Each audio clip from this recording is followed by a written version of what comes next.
सत्याहरी chemical कंपनीत मोठी आग लागली का लावली हे मात्र गुलदस्त्यात। पैठण MIDC मधील सत्याहरी ऑर्गॅनिक केम प्रायव्हेट लिमिटेड या कंपनीमध्ये सौंदर्य प्रसाधने तयार करण्यासाठी लागणारे केमिकल बनवण्यात येते। शुक्रवारी पहाटे 3 ते 4 वाजेच्या सुमारास या कंपनीत अचानक भीषण आग लागली। तेव्हा या कंपनीत 4 कामगार काम करत होते।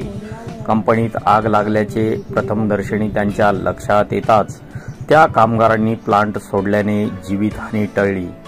सदरील कंपनीस आग लागल्याचे लक्षात येताच कंपनी व्यवस्थापक यांनी पैठण MIDC व वाळुंज येथील अग्निशमन विभागाच्या दलास पाचारण केले।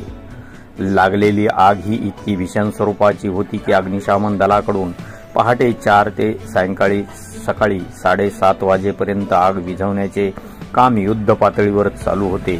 सदरील आग आटोक्यात आणण्यासाठी MIDC कडून 4 ते 5 पाण्याचे टँकरमधून 12,000 लिटर पाण्याचा वापर केल्यानंतर या आगीवर नियंत्रण मिळवण्यात यश आले।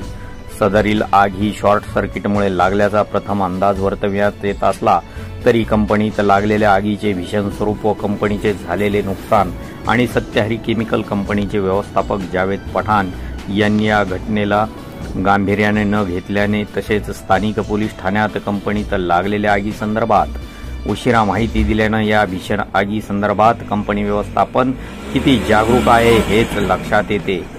तसेच कंपनीचे नुकसान व लागलेल्या आगी संदर्भात कंपनीच्या वतीने कोणतीही ठोस माहिती पुरावा देण्यात आला नाही।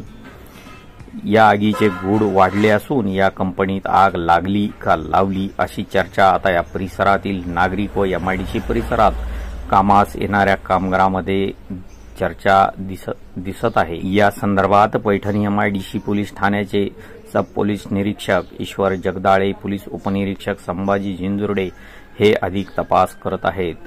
आपण पाहत आहात BJ स्टार न्यूज साठी वृत्तनिवेदक विजय शिवगजेसह स्थानिक प्रतिनिधी संजय खडसान।